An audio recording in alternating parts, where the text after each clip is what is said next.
So, welcome to Inner Guidance TV, and we have got Kwali here, and Kwali is going to talk to you about her retreat that she's running next month. There are a couple of places remaining, and we have had a number of people comment about, oh my god, I can't work with snakes, it's too scary. And I think that because this retreat is so different to what we normally offer, I thought it would be really good for you to come on, Kwali, and just give a little bit of a rundown of the retreat.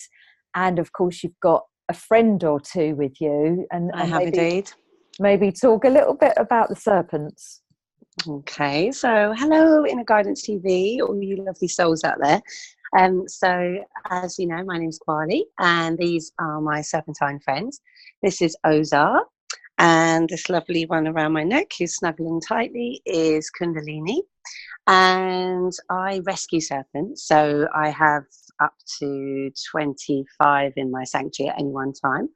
And they're all different breeds, different ages, and they've all come from different homes. Some of them broken homes, some of them people just can't look after them anymore. But it's my passion to home snakes in need. And I speak snake, or parcel tongue as they call it in Harry Potter. So I know what they need, and we can usually bring them back to vibrant states of wellness and health in quite short periods of time once they're in our care. So my unique work that I do, I'm the only person in the world that does it, is I work with serpents in an environment that is held by the Kundalini yoga technology. So I'm a Kundalini yoga teacher, with a background in shamanism and other sort of earth magic. Then I trained to be a Kundalini yoga teacher, and I got special permission from my guru to work with my serpents in the Kundalini yoga context, to help people understand their Kundalini energy and to face fears in a calm and sacred way. So it's quite a blessing and an honor and a privilege to work with the serpents in this way, because having rescued all of them, they are now out there rescuing humans from being in fear. So it's a real symbiosis, a beautiful exchange of healing energy that goes on. That's why I call the work serpent healing, unlike the terms snake yoga, which once the press got hold of, and I was very cross because it's very, very different to just hanging out in postures with snakes, which is what people kind of assume is going on. We're actually really going into a very deep healing space, meditating with the serpents in sacred ceremony. So we do perform Kundalini yoga, but when the snakes come out of their baskets to meet everybody is prepared, because they've worked themselves into a beautiful sacred energy in order to meet the serpents and to meditate with them. And so people do, some people are obviously still working with fears, so it's all at the student's pace. And those people that are still scared, they're not obliged to meditate with the serpents. If they don't want to, they can just sit and experience the energy, and they can just watch and observe. And generally speaking, most people, after watching and observing for quite a few minutes, will actually realize, by seeing them in action, how kind and delicate and gentle and what gentlemen they are, actually, even though there's lots of girls in there as well. But unlike what people expect, they have got this very, very, very humble, gentle energy, which is really, in my opinion, the most fascinating aspects of working with them, is that actually they're master yogis, and actually we've been meditating with snakes for many thousands of years. So it's interesting to me that it's a pioneering thing that I'm doing in this particular dimension, because when we look back over the years that have gone, we see Lord Shiva, the master of yoga, is always adorned with serpents, particularly the cobra snake, which symbolizes enlightenment. And being at one with the natural world. So something that's very ancient to me is now become my path to reintroduce to the spiritual community. Many people would love the opportunity to meditate with snakes. and some people don't even know how much of an opportunity they have when it's being offered to them, and people have great transformation, and it's really such an amazing honor to see people go through their experience in quite a relatively short period of time. I've not failed yet to get anyone over their fear. Obviously, Wow. people with a strong phobia, I work with them in a one-to-one, because sometimes it's just not appropriate to be in the group energy. But a lot of the time, if the phobia isn't really extreme, if it's just a fear, then I do encourage people to come and work in the group energy, because the group consciousness is what really facilitates and holds the space for that person to transform, because they see the other students connecting with the serpents. They're able to witness it and feel in that sacred space held by the group as well as myself. And then I watched the magic happen quite fast, because the group energy is very, very profound. And that's why I've decided to really to concentrate on retreats when I do the serpent healing. I did used to hold ceremonies where people could come for 4 hours, but in the retreat space, people are given that opportunity to go much deeper, and we can prepare much more thoroughly, and then we have that space after the experience to really integrate and hold each other and really nourish what's come up for us. So that's why I'm so grateful to you for being serpent friendly at the Inner Guidance Retreat Centre, because even when it comes to working with them in a public place, there's still a lot of animosity around them, a lot of fear that comes from the corporate establishments, for instance, that won't let me do my work in their venue because they're scared for whatever reason. A lot of the time it's to do with public liability and insurance and performing animals license, etc., which I have all of the above.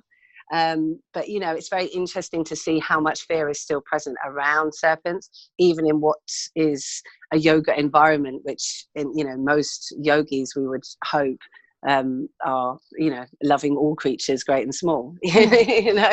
And it still feels that there's still a bit of a block around snakes, probably because there's so much ingrained negativity that's gone on throughout time, and religious indoctrinations about them being evil, and etc. We all know the Adam and Eve story, which I always say is the thing that gave them the most bad press.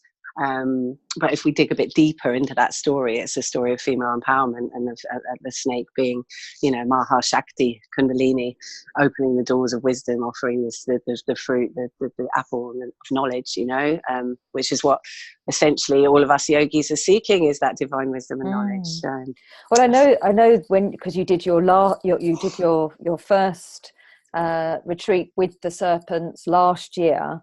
And I was very lucky enough to be in that session, obviously, and around the for the whole retreat, and it really struck me actually what you were saying during the session was how, yes, it's about us healing, but actually it's also clearing their karma as well as a species.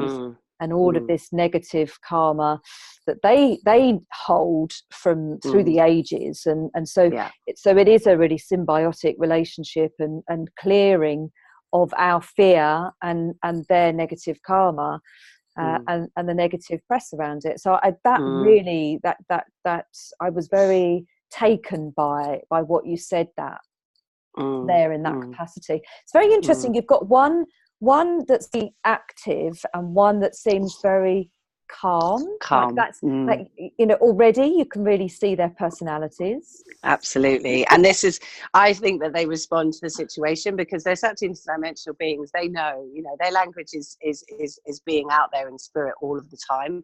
And I've often seen that, a certain snake will act a certain way around a certain person because they know that is what that particular person needs. So for instance, it's almost like we want people to feel welcomed by the snake. So what, Kundalini's here is being super chill just to show you that that's like their state most of the time. And that when they do move, they don't move fast. Like this one is showing how how they do actually move. And, this is this is as active as they get, really. Royal pythons especially are very, very placid, and a serpent really is in meditation most of their life. They don't really move unless they're invited to move, because they're always, you know, preserving their energy. So they'll only really move if they just, you know, if they're looking for food, or if they've got something to explore, like what's happening now. I'm just a very exciting tree. I happen to be the tree that gets them fed and watered and cleans their tanks, but I am essentially a warm tree. So so this sort of little exploration that's going on is really what they enjoy when they are active, which isn't an awful lot of the time. So when we do these serpent healing ceremonies, it's lovely because I get to see my babies in action, having fun in jungles. You know, that is a different environment for them to explore, because when they are active, it's only fair that they should, you know, experience lots of nice different energies and tastes and smells. And, you know, we are, you know, a jungle for them, essentially. You know, any snake in captivity isn't going to be an unhappy snake as long as they've got their food, their shelter, and the right temperature, because they don't really do a lot in the wild anyway. Which is why, you know, I've never sort of had a problem with snakes being in captivity, because as long as their husbandry is correct, they're actually quite happy, because they're just basically in first class accommodation. And they have their food served to them on a platter, and they don't really have to work very hard for it. But yeah, there is that. But these snakes are what I like to call working snakes. So it's almost like they're in, you know, they're earning their own keep, as it were. Because, you know, 25 snakes in this is quite a hefty business to look after them all. But when they get a chance to go out and do their spiritual healing work, it feels even more like a liberation for them, because they're, you know, they've got a path that's I'm just helping to facilitate them to do their work. Really, that's how I like to look at it. You know. Yeah, and we may even have the big one. Yes, it's on the plan to bring the really big one, the 13-foot Burmese python. Which when she comes, she doesn't need any accompaniment. She comes. Her. It's just her, because she's so epic and so amazing that it's like receiving darshan. You know, everybody just gets their time to experience her. But of course, you can never really guarantee who's going to come until very close to the time, because we have to work out who's shedding, who's digesting, and who's sociable, basically, because they go through phases where they're just not sociable. A bit like ladies around noontime. When they're shedding, we leave them alone. We let them hibernate, do their thing, and, you know, you don't touch them when they're shedding. It's not fair. That's not really, you know, good snake loving skills. So if she's up for it, we'll be bringing her. But if not, then I shall bring a team of the others. So everyone will have lots of time to spend with them, and lots of kisses and cuddles with them. As you can see, the tongue is how they find out everything about you. So that's why the tongue is flicking out all the time. Often people think, oh, is she going to eat you?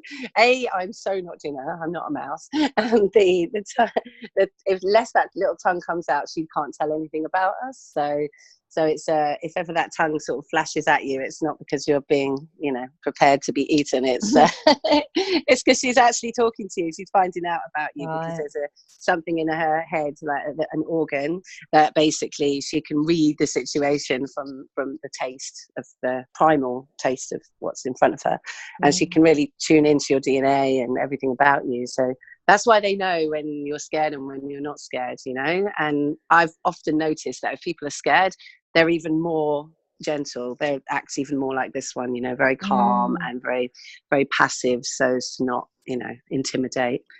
So yeah, I feel like every serpent in the sanctuary is here to do this work. They're very unique, beautiful serpents, and yeah, it's a real honor to host them, really. And thank you for hosting us. We're so happy to come.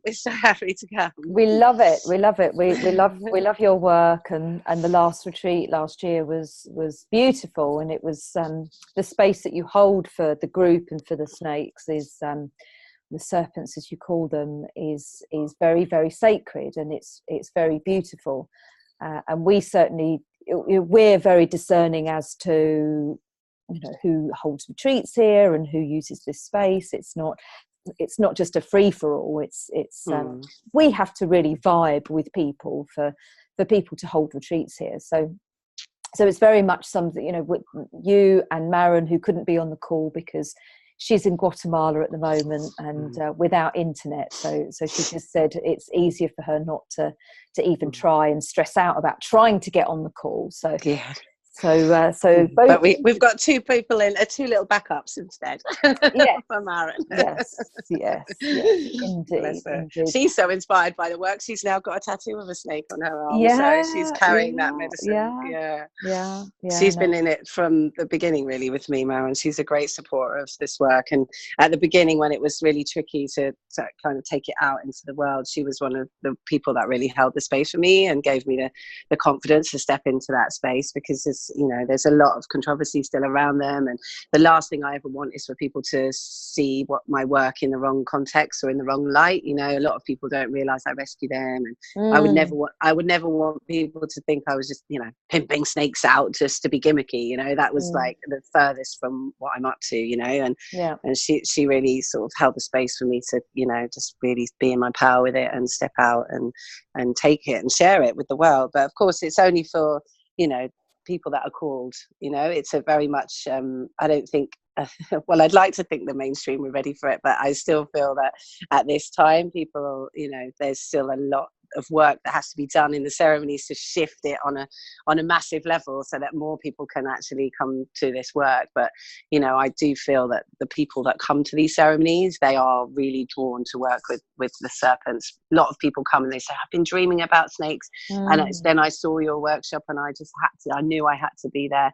It's almost like the snakes will come into your consciousness before you meet them. I don't know if you experience that, but it does tend to happen that way, and they certainly linger around in your consciousness after you've met them. People write to me saying, I've just been having so many dreams about your snakes, and I still feel them all over me.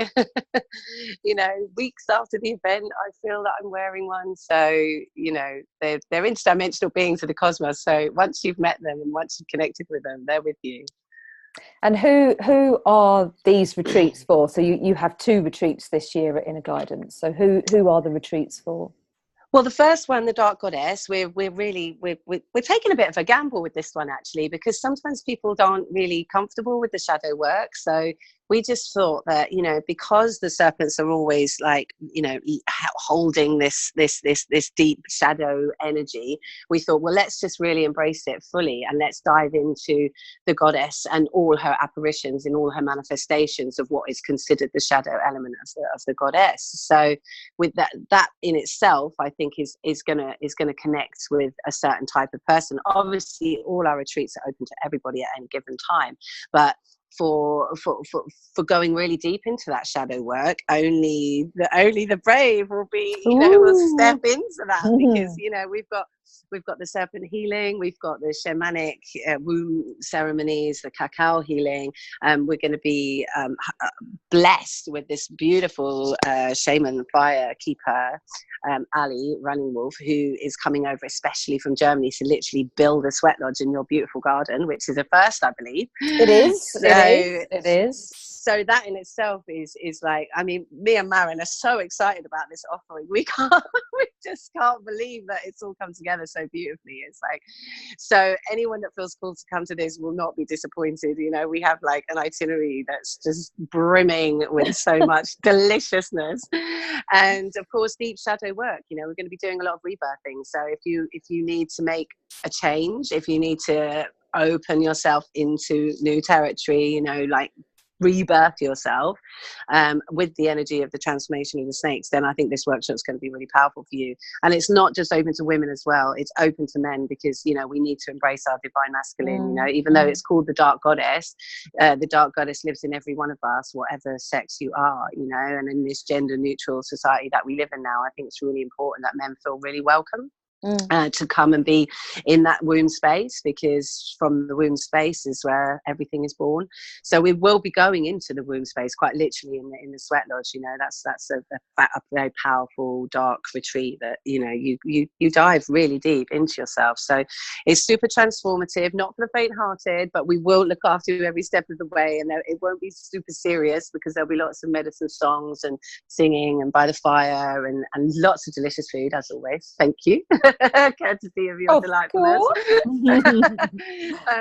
And we'll just have this like 4 lush days to spend together, and I think 4 days is so nice as well. Like, it's not a weekend, it's just that little bit longer, and Yeah, you know, it's just that little bit of extra time really makes a difference. And we've stuck with the 4 days for the one in September, which is going to be a little more light-hearted in many ways, because it's all about the green goddess and Pan. So looking at those 2 archetypes, sort of the fairy queen and the fairy king, if you like, of what we would call the pagan culture, I guess, if we had to put a title to it. But really, it's just looking at that primal a human that's within every one of us, that can dance like a fairy or roar like a lion, or you know, we've got this wonderful sort of dynamic eclectic mix of beautiful fairy elemental archetypes that we're going to look at, you know, because are you a fairy, a pixie, or an elf? You know, whatever you are, just be yourself, you know. So we'll be exploring the nature spirits within the context of the shamanic work that Maren does, and obviously with the work that I do with the serpents, because you know, the serpents, I believe, are very connected to the fairy realm as well, and often that fairy realm is often misunderstood, a bit like the serpents are misunderstood, because you know, Lord Pan, he has 2 horns. So if you've got any kind of religious background going on, you know, you're going to see that Pan as the devil, you know. You know, he's got he's got hooves and he's got horns, you know, but those that are into fairies know him as Pan, the Lord of the Fairies, but those that are not would see him as the devil, or you know, the Dionysian god of wine and all things naughty, you know. So we're gonna look at that, and we're gonna open up that as a topic of discussion, and how, you know, we can marry the sort of primal earthy lower triangle vibrations with the upper triangle, you know, which is like the heaven and the earth meeting, because that fairy realm and the goddess and the green man, that's very connected to the earthly realm, and obviously the snakes are connected to the earth. They're the closest thing to the earth, other than the insects and little things, etc. So yeah, so it's a similar, same but different theme, but we will obviously be doing, we won't have our sweat lodge in September, but we will have the wonderful Lakis, who's a really awesome, amazing healer. You met him last year. He came and he held space with us last year, and he brings a lot of archangel energy with him, and he'll be like our on-site healer, so we can go really, really deep. And he's going to host some ceremonies with us as well. So yeah, it's just bulging at the seams. So we really hope that we can tantalize some of your beautiful people to come and meet us and share this lovely experience with us. And you know, there's so much going on in the world at the moment that we appreciate. Is, you know, it's quite a challenge just to sort of hang up your working gloves and just take 4 days out just to go and do you. But you know, if ever there was a time to be in your power, I believe it's now, you know. And that's what we hope, that you'll leave our experiences feeling really empowered, and knowing who you are and where you're going and what your gift is to the world. But that's kind of mine and Maren's speciality, really, is to try and draw out what it is your gift is, you know, if you haven't already found it, or if you found it and you shelved it. You know, that's what we really hope to do, because when everybody just does the best version of them, then we're going to be in the right place. We are going to be okay. Absolutely. Yeah, for sure. Well, let's leave it there, because I don't want this to be too long. And just it's nice and succinct, and people can. It's lovely for people. I know when we've done this before for the workshops, people felt really connected to you, and I think nice. Now bringing the serpents in as well for people to connect to, it's it's good. It's really thank you, because I don't often give that many interviews with the serpents, just because it has to be the right energy, but because I feel so comfortable with you and your space, and you know, I just really want to honor that, because you know, it's so important that like they feel safe, and of course I have to feel safe in order for them to feel safe. So we're really grateful to you always, to both of you. I love having snakes in the house. It's so much fun having snakes in the house. Your energy in your house is so good, but if ever there was anything that needed shifting, they're really good shifters. Yeah. So it's good to have them once or twice a year to Yeah. just to Yeah. Just a transform. whoop. Yeah, because a lot of people are processing in your retreats, aren't they? So, you know, if they leave anything around lingering, then the serpents will chase it all out. So it's really good. Perfect. Perfect. Oh, I love that. Well, thank you so much. Thank you for your time, and thank you to your two serpents, the I shall Kundalini show Ozar. So I'll just give you a little, just before you go, I'll give you a little close up, see if you can get a little close up. Yeah. Mm-hmm. Very sweet.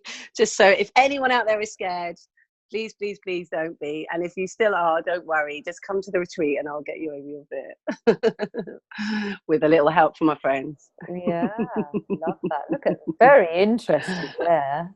Yeah. Very interested. Hypnotizing you all to come and be with us. Yeah. Love it. Look at that. Amazing. Right. Thanks. Well, thank you. Thank you Thanks, so Jo. much. Sat Nam. Bless Sat you. Nam. Sat Nam. Namaste.